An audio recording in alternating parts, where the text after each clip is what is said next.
Diketahui penyusunan pada sel volta yang bermula dari elektroda magnesium dan tembaga pada suhu 25 derajat Celcius. Nah, ini tuh reaksinya sama ini nilai energi potensial selnya. Terus ini kan ada beberapa pertanyaan dari yang mulai A itu ditanya katoda dan anoda. Kemudian yang B reaksi yang terjadi pada elektroda dan reaksi selnya. Yang C notasi selnya, kemudian yang D potensial sel, dan yang terakhir itu ditanya tentang delta G atau Gibbs-nya sama nilai Kp-nya. Ini langsung aku mulai aja. Jadi yang pertama itu kan yang ditanya nilai katoda sama anoda. Di sini aku bisa ngambil nilai katoda itu Cu dan anoda itu Zn. Kenapa? Karena kalian pasti pernah ingat sama yang namanya deret volta. Nah, jadi di deret volta ini kalau misalnya dia semakin kiri kedudukan logamnya, maka dia itu bakalan bersifat reduktor atau yang mengalami oksidasi. Jadi si Zn ini kalau misalnya di deret volta itu letaknya itu berada di sebelah kiri si Cu. Jadi Zn terus ada deret volta lain sama Cu itu di sebelah kanan. Jadi kalau misalnya di sebelah kiri itu kan Zn. Nah, Zn ini bersifat reduktor atau yang mengalami oksidasi. Dan si Cu ini bersifat oksidator atau yang mengalami reduksi. Jadi si katoda ini merupakan tempat yang mengalami reduksi. Tadi kan yang mengalami reduksi itu kan si Cu atau dia tuh oksidator si Cu ini. Sedangkan anoda ini dia yang mengalami oksidasi atau si reduktornya yaitu si Zn. Paham nggak?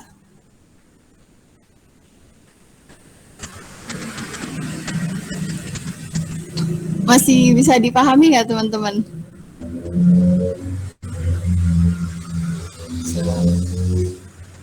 Ya udah, kalau misalnya nggak ada yang jawab aku lanjut aja ya. Nah, jadi kan tadi yang B ini yang ditanya itu reaksi yang terjadi pada elektroda dan reaksi selnya. Nah, katodanya kan tadi aku bilang si Cu, karena si Cu ini mengalami reduksi dari Cu2 plus menjadi Cu. Kemudian nilai E ini segini 0,34 volt. Dan si anodanya ini si Zn yang mengalami oksidasi dari Zn menjadi mengalami oksidasi dari Zn menjadi Zn2 plus, dan nilai E-nya ini tadinya kan minus. Tapi kan di persamanya kan kayak gini. Nah, sekarang kita balik, makanya nilai E-nya ini berubah jadi plus. Kemudian ini kan ya, terus jadi reaksi selnya itu Cu ditambah Zn ditambah Zn2 plus plus Cu. Nah, nilai potensial selnya ini tinggal ditambah aja dari 0,34 volt ditambah sama 0,76 volt, jadi 1,1 volt. Kemudian untuk notasi selnya itu kayak gini. Yang pertama kita tulis itu si Zn, kemudian Cu-nya. Iya.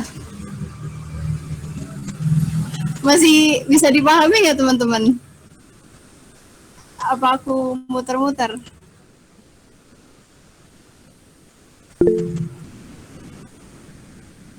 Oh, nggak ada suaranya.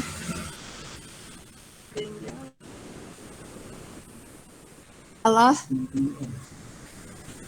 Kedengaran nggak suara aku teman-teman?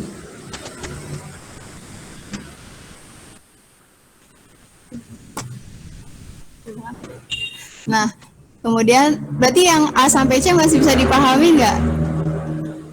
Masih bisa ya? Bisa, Mbak. Oke. Kemudian yang D itu yang ditanya si potensial selnya. Nah, ya enggak. Yang ditanya potensial selnya. Nah, potensialnya ini dari si katoda dikurangi sama anoda. Jadi katodanya itu kan tadi si Cu. Kemudian dikurang sama si potensial anodanya si Zn. Nah, jadi 0,34 dikurang minus 0,76 volt itu hasilnya sama dengan 1,10 volt. Nah, terus yang terakhir itu ada ditanya nilai delta G.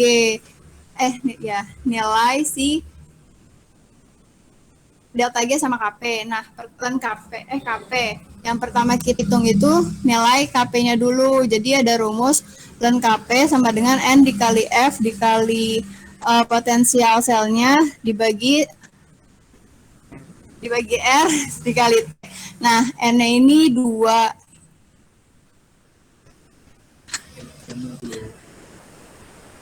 Jadi 2 ini dari perpindahan elektronnya ya. Terus kalau misalnya F ini kalau nggak salah ini tetapan Faraday. Jadi nilainya itu 96.500, kemudian potensial selnya itu 1,1 volt tadi udah dicari. Terus nilai R-nya itu kita pakai yang 8,314 dan suhunya ini 298 Kelvin. Di soal itu kan yang diketahuinya 25 derajat Celcius. Nah, kita ubah jadi Kelvin, dapat ln KP-nya itu 85,6887. Nah, terus kalian bisa buat dapetin KP-nya ini bisa dieksponensialin. Jadi KP sama dengan eksponensial si 85,6887. Kemudian dapat nilai KP-nya itu segini. Nah, kemudian itu yang ditanya itu Gibbs-nya kan. Nah, Gibbs itu rumusnya itu min RT dikali ln K. R-nya itu sama kayak tadi pakai yang 8,314, kemudian T yang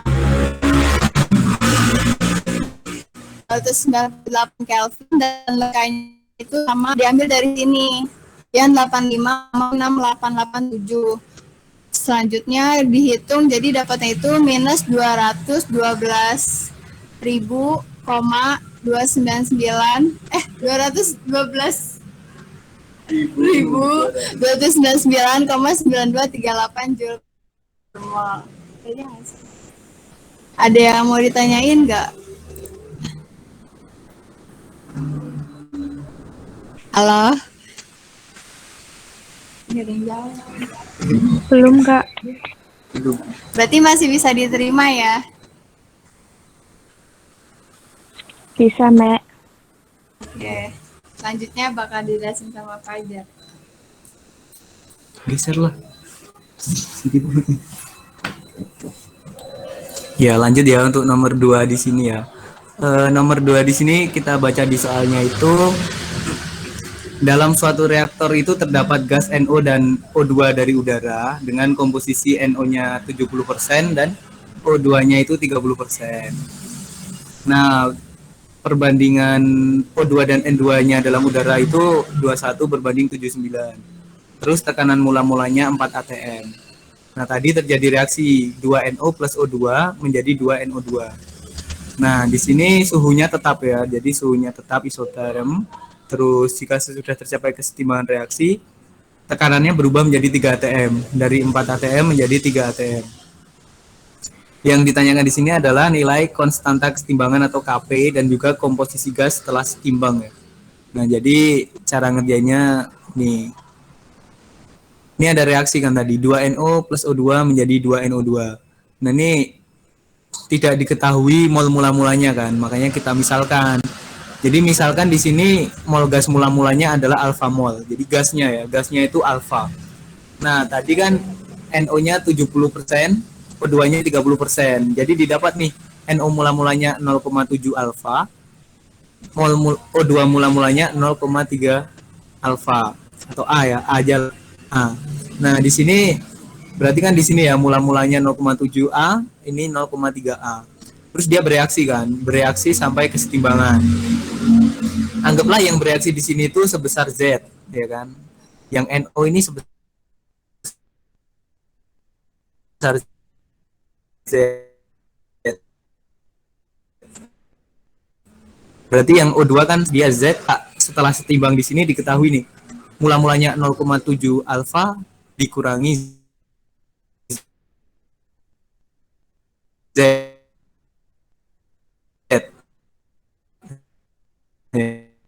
Ya kan?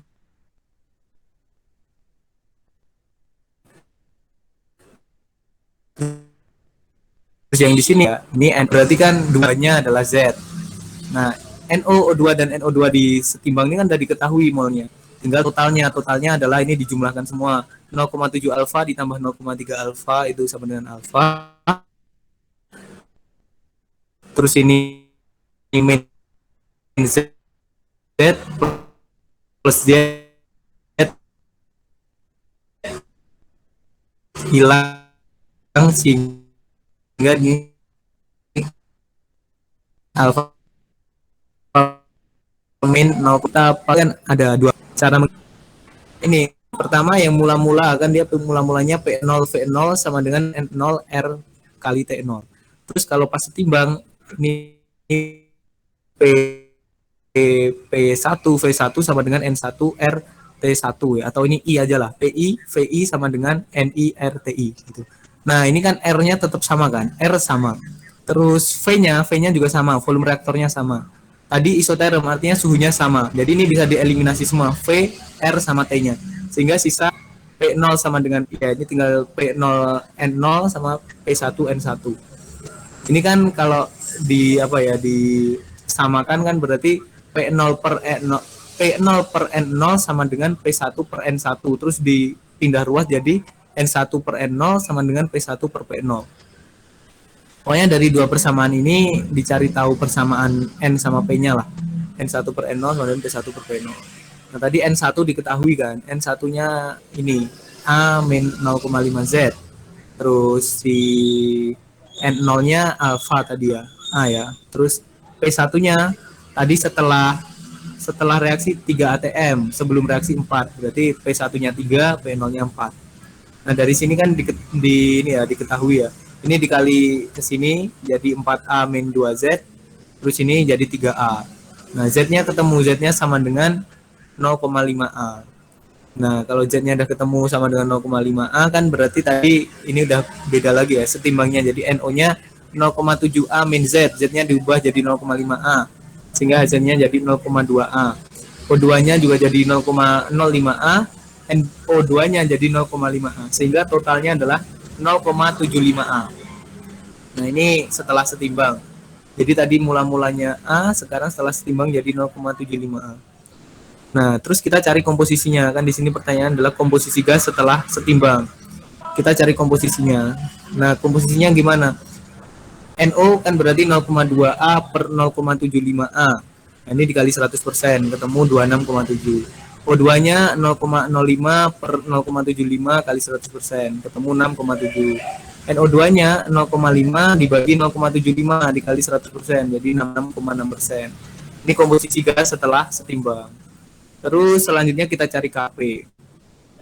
KP atau konstanta kesetimbangan ya, dengan menggunakan rumus ini.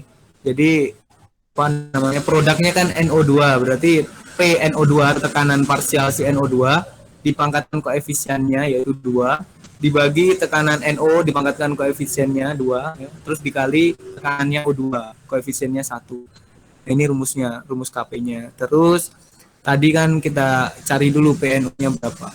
PNO-nya berarti si JNO atau JNO itu kan berarti persenan dari si NO-nya ya. Persenan dari NO-nya tadi 0,267 atau 26,7% ya. Dikali tekanannya. Tekanannya tadi setelah setimbang itu 3 atm. NO2-nya 0,66 dikali 3. O2-nya 0,067 dikali 3. Ini dari persen ini dikali 3 atm. Terus dimasukkan ke sini, PNO2, PNO sama PO2-nya dimasukkan ke sini, dihitung ketemu KP-nya sama dengan 30,9549 ATM pangkat min 1. Ya, ini kan satuan atasnya ATM pangkat 2, ini ATM pangkat 2 sama ATM. Jadi ini eliminasi, masih sisa ATM pangkat min 1. Jadi KP-nya itu untuk nomor 2 ya. Selanjutnya untuk nomor 3 di sini nomor 2 udah paham belum atau ada kecepatan tadi?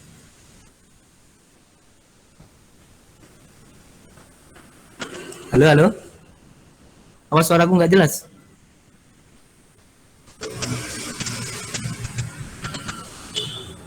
Ini emang diem nggak sih? Halo? Jelas nggak? Atau ada yang mau ditanyakan dulu?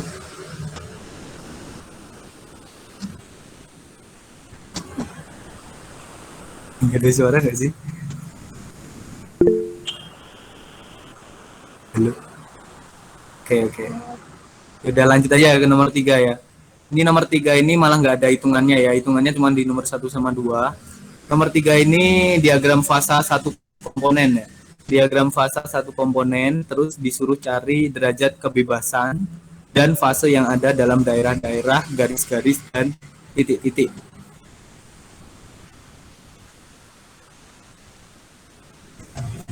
Nah ini ya, kita lihat gambarnya nih, diagramnya di sini.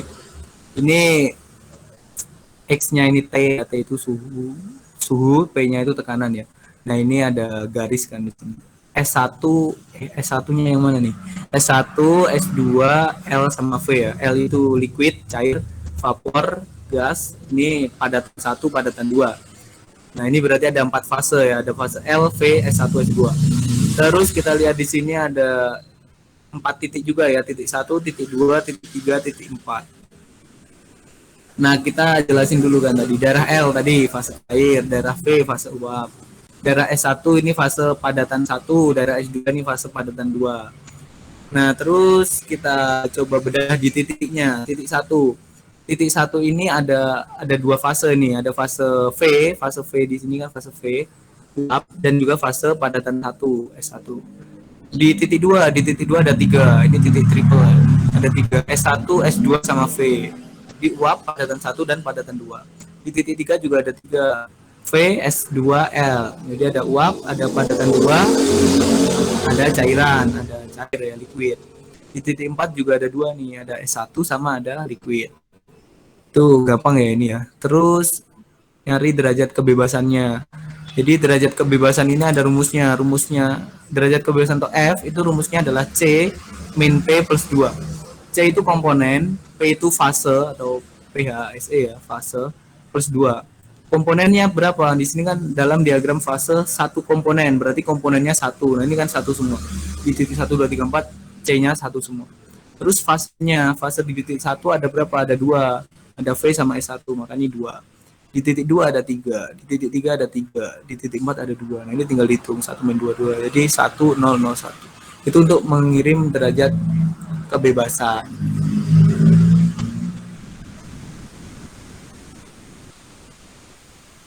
Ya, untuk nomor 4 ini ya dilanjut sama Ulfi lagi ya untuk nomor 4.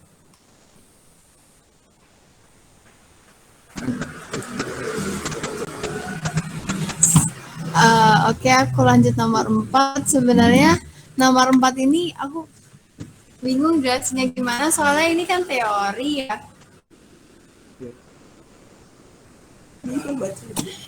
Ini kan teori, jadi mungkin kalian juga bisa googling atau cari di literatur sendiri.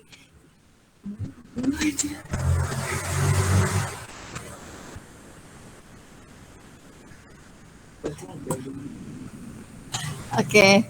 Jadi apa di sini tuh ada pertanyaan, apa bedanya koloid, suspensi sama larutan.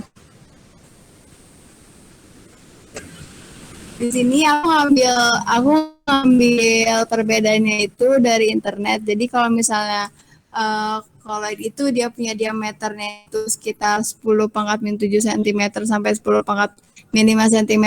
Kemudian untuk suspensi itu dia punya diameter lebih dari 10 pangkat 5 cm min 5 cm, dan larutan itu mempunyai diameter partikel kurang dari 10 pangkat min 7 cm. Nah, koloid ini memiliki 2 fase. Kemudian si suspensi ini mempunyai 2 fase juga, dan larutan ini mempunyai 1 fase. Kemudian koloid juga memiliki warna yang agak keruh, kemudian suspensi keruh, dan larutan mempunyai warna yang cukup jernih. Nah, koloid ini juga campuran antara homogen dan heterogen. Kemudian untuk suspensi itu heterogen, dan larutan ini homogen.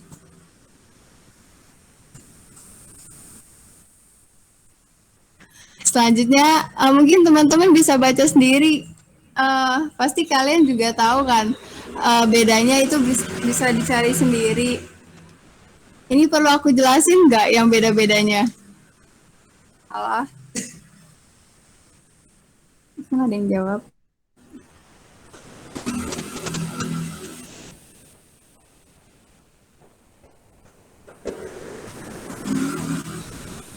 Halo teman-teman, ini suara aku kedengeran nggak sih? Jangan kedengeran.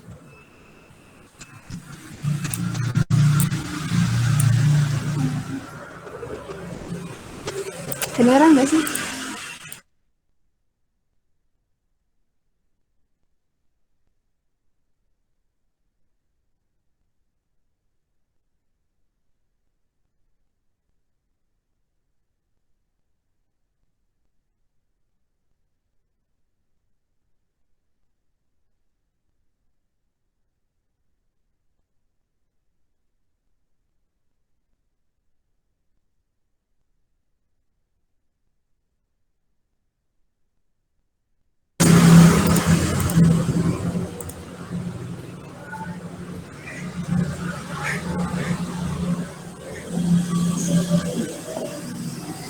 Halo, halo, suaraku jelas?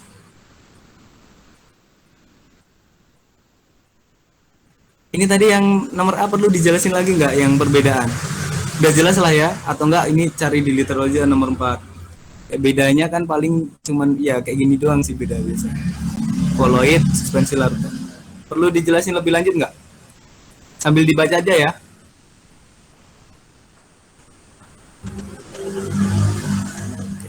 Oke, langsung lanjut nomor B aja.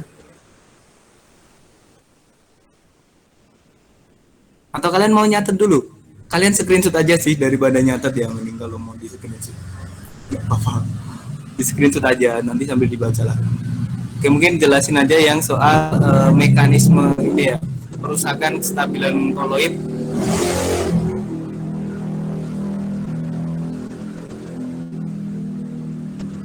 Jadi ini nomor 2 kan disuruh ini kan, jelasin mekanisme perusakan kestabilan koloid yang dimanfaatkan untuk penjernihan air. Nah, ini dijelaskan lewat koagulasi ya. Jadi koagulasi ini kan penggumpalan partikel koloid dan membentuk endapan. Ini juga dibaca aja lah sambil di screen nanti dibaca sendiri lagi. Nah, jika muatan koloid dihilangkan, maka kestabilan koloidnya akan berkurang dan dapat menyebabkan penggumpalan. Nah, penghilangan muatan koloid ini akan berkurang dan dapat terjadi pada sel elektroforesis atau jika elektrolit ditambahkan ke dalam sistem koloid. Apabila arus listrik dialirkan cukup lama ke dalam sel elektroforesis, maka partikel koloid ini akan digumpalkan ketika mencapai elektroda. Jadi koloid yang bermuatan negatif akan digumpalkan ke anoda dan koloid yang bermuatan positif digumpalkan di anoda dan koloid yang bermuatan positif tadi di katoda ya. Jadi yang negatif ke anoda, yang positif ke katoda. Nah, koloid bermuatan negatif ini akan menarik ion positif dan sebaliknya ya, ion akan membentuk selubung lapisan kedua. Dan apabila selubung itu terlalu dekat, maka selubung akan menggerakkan koloid dan terjadi koagulasi. Nah, ini untuk salah satu mekanisme perusakan kestabilan koloid.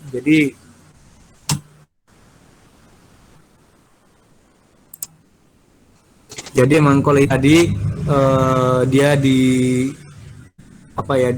namanya digumpalkan dengan cara menghilangkan muatan koloidnya ya, sehingga dia menggumpal. Ya kayak gitulah, itu untuk mekanisme perusakan kestabilan koloid. Ini sebenarnya contohnya bisa banyak, nggak cuma pada koagulasi ya. Terus yang C ini ada pengertian sol, jenis-jenis sol, cara pembuatannya, terus sifat-sifatnya. Jadi juga inilah materi lah, maksudnya bisa kalian pelajari sendiri juga ya. Kayak sol itu apa sih? Sol itu koloid yang fase terdispersi atau zat terdispersi padat. Terus jenis-jenisnya ada sol padat, ada sol cair, dan ada sol gas. Jadi kalau yang padat berarti kan padat dalam padat, kalau cair berarti padat dalam cair, kalau gas padat dalam gas. Itu sol lah. Terus pembuatannya ada dari disperse, terus disperse ini kan menghaluskan butiran-butiran besar, terus habis itu ada juga kondensasi, ini menggabungkan butir-butir lebih kecil gitu. Jadi ada dua cara lah. Cara yang pertama kan emang sol ini kalau besar berarti kan dihaluskan, kalau dari butir-butir kecil berarti digabungkan.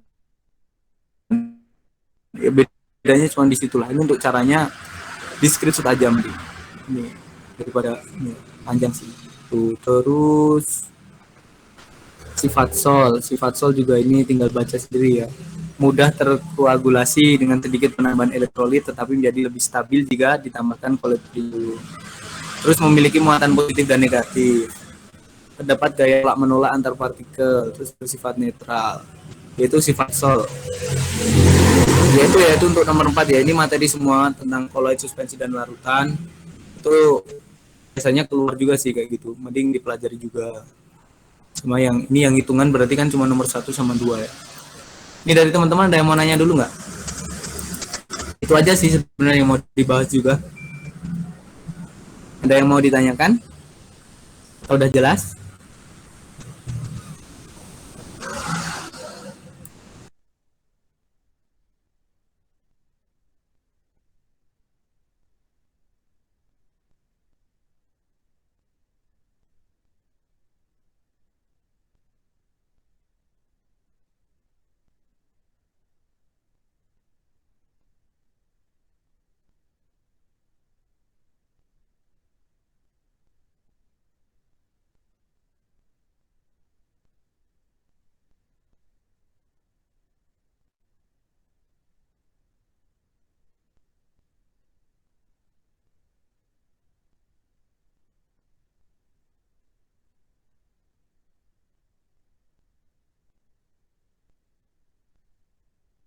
Jadi udah jelas ya? Ada beneran jelas nggak nih?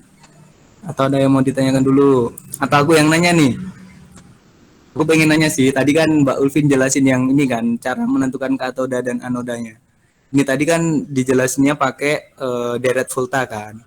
Kalau si Zn-nya itu berada di deret sebelah kiri, terus Zn-nya di kanan.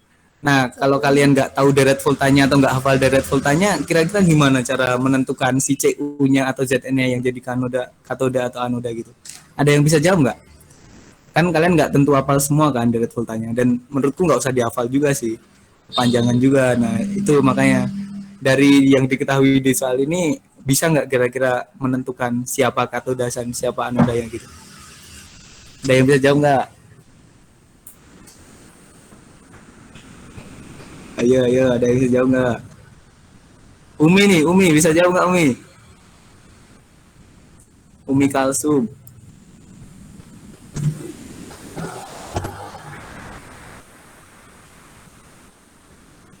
Terus kalau nggak hafal deret voltanya gimana? Kan susah ya ngapalin deret volta nih. Tapi ini diketahui loh, ini diketahui nih. Dua persamaan kan, diketahui kan ini. Dari dua persamaan ini kira-kira bisa nggak menentukan siapa katoda, siapa anodanya?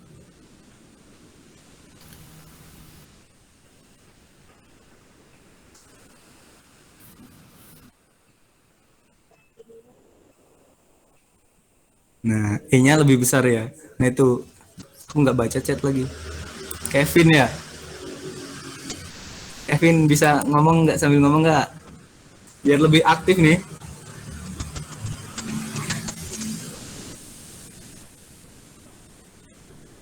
Muhammad Kevin Fahriza.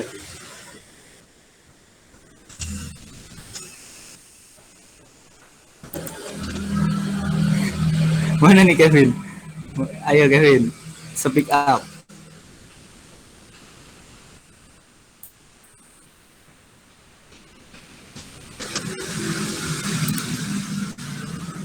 Bilang loh dia.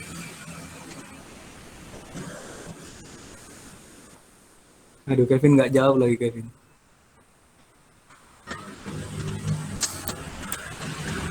Ya udah ya itu tadi ya jawabannya ya. Katodanya itu dia yang E0-nya lebih gede. Jadi ini kan 0,34, ini negatif ya. Jadi otomatis si katodanya si Cu-nya. Jadi dia yang mengalami reduksi gitu. Nah, si Zn-nya jadi oksidasi. Kalau oksidasi kan berarti dibalikan, jadi Zn nggak bermuatan menjadi Zn bermuatan 2 positif gitu. Jadi ini dibalik. Makanya di B-nya ini Zn-nya dibalik karena Zn-nya sebagai anoda. Jadi cara ngerjainnya gitu dulu.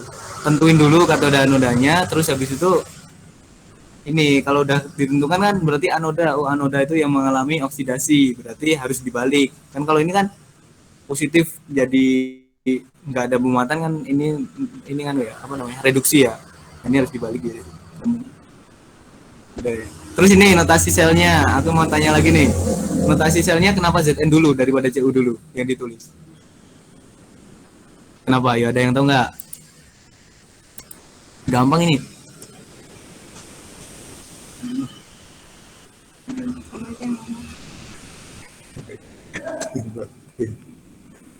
Ayo, ada yang bisa jawab nggak? Kita dapat hadiah nih kalau bisa jawab. Hadiahnya apa? Iya, coba. Ayo jawab. Yuk.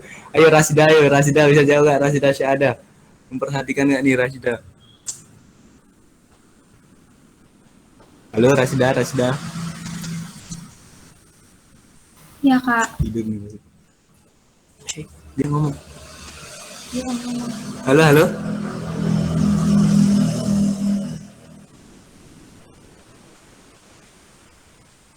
Ya, Kak, gimana? Tadi ngomong. Ya ini kenapa ZN-nya yang ditulis di depan daripada CU? Notasi sel. Yang ngalamin oksidasi dulu, baru reduksi. Bagus. Sip. Ya gitu ya. Jadi notasi sel itu yang ditulis yang mengalami oksidasi dulu, baru yang reduksi. Cara mengingatnya biar mudah itu pokoknya yang nggak bermuatan dulu itu ditulis di paling luar gitu kan. Ini kan paling luar ZN, terus paling luar CU. Cara ini aja apa ngapalinnya biar nggak lupa gitu. Itu ya, gampang ya pertanyaannya. Apa ya, ada pertanyaan susah nggak?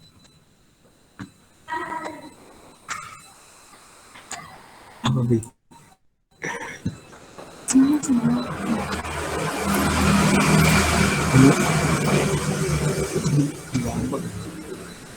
Gampang sih.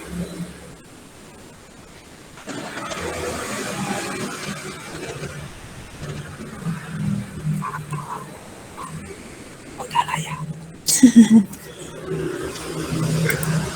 Ya itu ya. Ini nggak ada yang mau ditanyakan lagi kan? Atau ada? Kalau teman-teman ada yang mau nanya lagi nggak?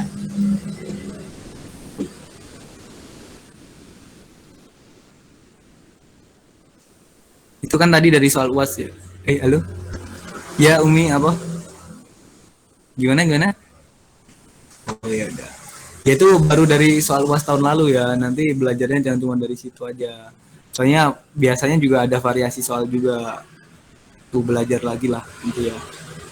Ya udah mungkin itu aja nih nanti kalau udah cukup ya dari aku sama Mbak Ulfi. Atau enggak kalau nanti ada yang bingung bisa nge-PC Mbak Ulfi gitu aja.